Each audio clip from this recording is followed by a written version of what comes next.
लाडक्या बहिणींसाठी आनंदाची बातमी आहे। मे महिन्याचा हप्ता आता लवकरच जमा होणार आहे। महिला बालविकास मंत्री आदिती तटकरे यांनी ही माहिती दिली आहे। केवायसी न झालेल्या लाडक्या बहिणींसाठी अत्यंत महत्त्वाची बातमी आहे। ज्यांची केवायसी बाकी आहे त्यांना पुन्हा संधी देण्यास सरकारची तयारी आहे। ज्यांना केवायसी करायची असल्यास विंडो ओपन करण्यासाठी सुद्धा तयार असल्याचं मुख्यमंत्र्यांनी सांगितलं। केवायसी अभावी 60 लाख लाडक्या बहिणींचा लाभ बंद झालाय। लाडक्या बहिणींच्या केवायसी बाबत मुख्यमंत्र्यांनी महत्त्वाचे संकेत दिलेले आहेत। काही आमच्याकडे ज्या लाभार्थी महिला आहेत यांनी विनंती केलेली आहे की त्यांनी ई केवायसी करून सुद्धा त्यांना लाभ हा बंद झालेला आहे। आम्ही त्याची फेर तपासणी करत आहोत, जेणेकरून कुठलीही महिला जिने ई केवायसी केलेली असेल ती लाभापासून वंचित राहता कामा नये। त्याच्यामुळे राज्याचे मुख्यमंत्री देवेंद्र फडणवीस साहेब, एकनाथजी शिंदे साहेब, आदरणीय सुनेत्रा काकी असतील, मंत्रिमंडळ असेल, याच्यानी आपण ती ज्यांनी ई केवायसी केलेली आहे पण त्यांचा कदाचित काही कारणास्तव टेक्निकल अडचणीमुळे लाभ बंद झाला असेल ती आम्ही करतोय। काही अशा आहेत ज्यांनी संजय गांधी निराधार योजना आणि लाडकी बहीण योजना ह्या दोन्ही मधून जे लाभ घेत होते ते छाननीमध्ये कट झालेले आहेत, पण त्यांना दोन्हीपैकी एका योजनेचा कंपल्सरी लाभ हा आपण देणारच आहोत।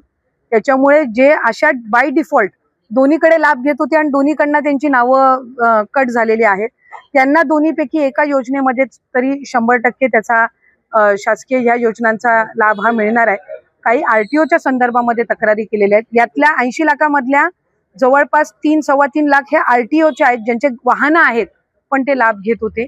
हा एक 6-8 महिन्यापासून डेटा मिळालेला आहे, असा कन्सॉलिडेट करून आहे। पण त्यातल्याही काही लाभार्थ्यांनी म्हटले की आमच्या नावानी म्हणजे निवेदन आलेली आहे की आमच्या नावानी कुठलंही वाहन नाहीये, तर त्याची फेर तपासणी होईल। तर त्या पद्धतीनं आहे। आणि साधारणपणे ज्यांनी ई केवायसी चुकवलेली होती त्यांना 30 एप्रिल पर्यंतची मुदत ही देण्यात आलेली होती दुरुस्ती करण्याची। त्यामुळे असं आहे। आणि अजून सुद्धा फेब्रुवारी मार्च महिन्याचा लाभ हा आम्ही गेल्या आठवड्यापासून वितरित करायला सुरुवात केली आहे। त्यामुळे हा आकडा किती असेल म्हणजे वितरित केल्यानंतर हा 7-8 दिवसाच्या कालावधीमध्ये लक्षात येईल। काही अर्ज जे आहेत ते बाद झालेले पाहायला मिळतात, जवळपास त्याची संख्या आहे। अर्ज बाद झालेले नाहीयेत। खरं तर महायुतीची एक सर्वात महत्वाकांक्षी योजना म्हणजे मुख्यमंत्री माझी लाडकी बहीण योजना आहे। याची ई केवायसीची प्रक्रिया ही साधारणपणे गेल्या वर्षी ऑगस्ट महिन्यामध्ये सुरू झाली होती आणि त्याला पहिल्या सुरुवातीच्या ह्याच्यामध्ये जवळपास 3 महिन्याचा कालावधी देण्यात आला होता। मग वाढवून आणखीन 2 महिने दिला, आणखीन 2 महिने त्याच्यामध्ये वाढ झाली आणि असा 8-10 महिन्यांचा कालावधी हा ई केवायसी साठी दिला होता। आणि ही ई केवायसी प्रक्रिया ही फक्त ह्या लाडकी बहीण योजनेमध्ये नाहीये, तर ज्या राज्याच्या डायरेक्ट बँक ट्रान्सफरच्या योजना आहेत म्हणजे डीबीटीच्या योजना आहेत, ह्या सगळ्यांमध्ये ई केवायसी प्रक्रिया केली जात असते। आणि हा जो 80 लाखाचा आकडा आहे हा फक्त ई केवायसीचा नाही, यात ई केवायसीचे काही महिला असतील ज्यांनी ई केवायसी केलेली नसेल इतक्या मुदतीत सुद्धा तेही आहेत। काही आम्हाला गेल्या 10-10.5 महिन्यापासून आम्ही एक IT विभागाचं म्हणजे इन्कम टॅक्सचा आम्ही जो आकडा ज्यांचं उत्पन्न 2.5 लाखापेक्षा जास्ती आहे हा डेटा जो आहे हा आम्ही त्या ठिकाणी मागवलेला होता। त्याला साधारणपणे 10-11 महिन्याचा कालावधी गेला, तर त्या जवळपास एक 11-11.5-12 लाख हा तो डेटा याच्यामध्ये 80 लाखामध्ये समावेश आहे। याच्यात 4.5-5 लाख अशा महिला आहेत ज्या 65 वयोगटाच्या पुढे गेलेल्या आहेत, जे वयाचा निकष आहे तर त्यामध्ये असतील। त्याच्यानंतर याच्यात सरकारी कर्मचारी ज्यांनी लाभ घेतला होता ते काही हजारांमध्ये होते, 14-14.5 हजार असतील। त्यांच्याकडून वसुली जी आहे ही गेल्या 8 महिन्यापासूनच सुरू आहे, त्याच्यामुळे ते याच्यामध्ये आहेत। तर अशा पद्धतीनं काही नमो शेतकरीचे आहेत जे नमो शेतकरीचाही लाभ घेत होते, याचाही घेत होते, तर अशा पद्धतीनं ते साधारणपणे हा आकडा आहे। डीबीटी केलंय त्याचाही आकडा आम्हाला त्या ठिकाणी 2-3 दिवसामध्येच येईल। त्याच्यामुळे माझी माध्यमांना विनंती राहील की आपण ह्या सगळ्या अशा पद्धतीच्या बातम्या आपण न्यूज चॅनल्स किंवा अशा पद्धतीचा संभ्रम निर्माण करण्यापेक्षा त्याची वास्तविकता आपण बघून घेणं हे नक्कीच गरजेचं आहे। पडताळणी नंतरचा आकडा काय आहे आणि पडताळणीमध्ये अनेक जणांची नावं म्हणजे एकाच कुटुंबातली 4 आहेत ती कमी झालेली आहेत, वाहनं आहेत, जी काही निकष लावले आहेत त्या निकषाच्या आधारावर पडताळणी केल्यानंतर एक तर निकष जे आहेत ते लाडकी बहीणचे कधीच बदललेले नाही। सुरुवातीपासून जे निकष आहेत ते त्याच प्रमाणामध्ये आहेत। प्रत्येक विभागाकडे आपापली एक रजिस्ट्रेशन असतं, प्रत्येक विभागाकडे आपापला एक डेटा असतो। जसं अन्न व नागरी पुरवठ्याचा आहे किंवा कृषी विभागाचा आहे किंवा माहिती व तंत्रज्ञान विभागाचा असेल, परिवहन विभागाचा असेल, हा जो त्यांचा डेटा असतो याचा कुठल्याही दुसऱ्या विभागाला ॲक्सेस असण्याचं काही कारण नसतं. त्याच्यामुळे महिला व बालविकास विभाग म्हणून आम्ही वेगवेगळ्या ज्या काही विभाग आहेत त्यांच्या ज्या योजना आहेत त्यांच्याकडून त्यांचा डेटा हा मॅच करण्यासाठी मागत असतो आणि ही रुटीन प्रोसिजर आहे, ही सगळ्या योजनांमध्ये होते.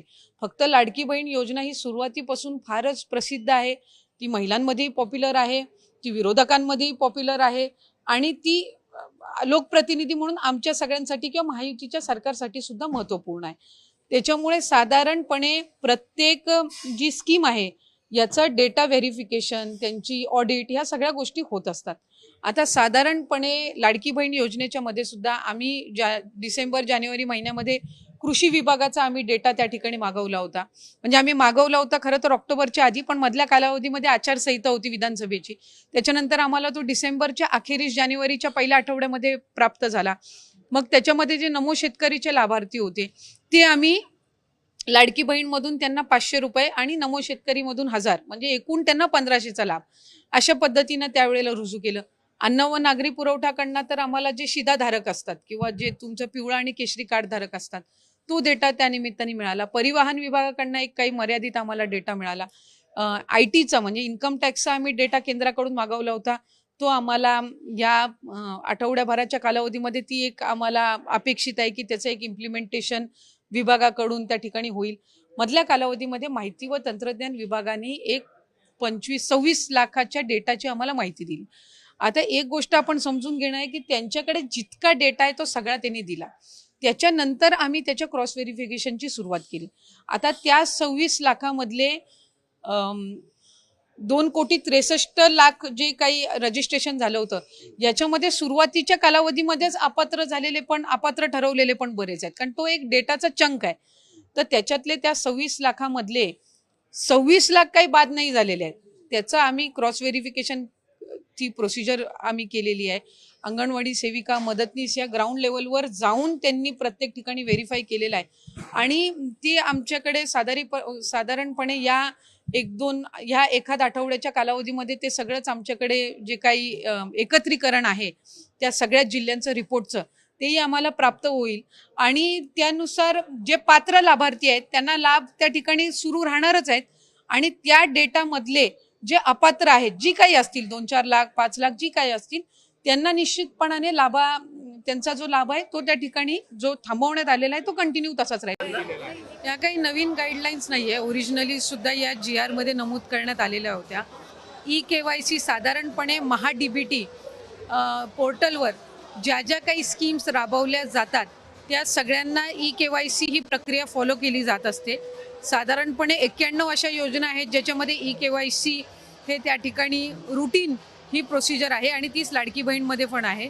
फक्त KYC राबवत असताना आपल्याला UDIचे अधिकृतता घ्यावी लागते, ऑथोरायझेशन घ्यावं लागतं आणि त्याच्यासाठी साधारणपणे 118 बाबींची पूर्तता करावी लागते आणि या बाबींची पूर्तता केल्यानंतर ते ऑथोरायझेशन आपल्याला मिळत असतं आणि या संपूर्ण ऑथोरायझेशनला साधारणपणे 8 ते 9 महिन्याचा कालावधी लागत असतो. त्याच्यामुळे आम्ही ऑथोरायझेशन मिळण्यासाठीची प्रक्रिया ही 8-9 महिन्यांपासून सुरू केली आणि ती मिळाल्यानंतर आम्ही KYCची प्रक्रिया ही सुरू केलेली आहे. KYC मुळे ज्या लाभार्थी आहेत त्यांना अधिकचा फायदा होणार आहे, कारण त्यांचं KYC ऑथोरायझेशन झालं की त्यांना नियमित लाभ मिळणार आहे.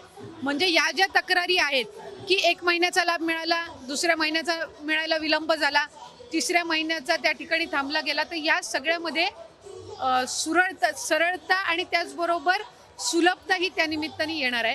त्याच्यामुळे या 2-3 महिन्याच्या कालावधीमध्ये जे लाभार्थी आहेत त्यांनी KYC. लाडक्या बहिणींसाठी अतिशय महत्त्वपूर्ण आजचा हा व्हिडिओ होता. लाडक्या बहिणींच्या खात्यावरती आता फायनली त्यांचं मे आणि जून महिन्याचा हप्ता आता मिळणार आहे आणि त्याबाबतची सविस्तर अपडेटसुद्धा आलेली आहे. ज्या बहिणींची KYC झाली नव्हती त्यांसाठी ही अपडेट आलेली आहे. व्हिडिओ पूर्ण बघून घ्या जेणेकरून तुम्हाला सविस्तर माहिती समजणार आहे. बहुतेक लाडक्या बहिणींचं असं म्हणणं होतं की आमचे मागच्या महिन्याचे हप्ते रखडलेले आहे, त्यासाठी निधीसुद्धा उपलब्ध करून दिलेला आहे, त्यामुळे त्यांना कुठलाही प्रॉब्लेम आता येणार नाही.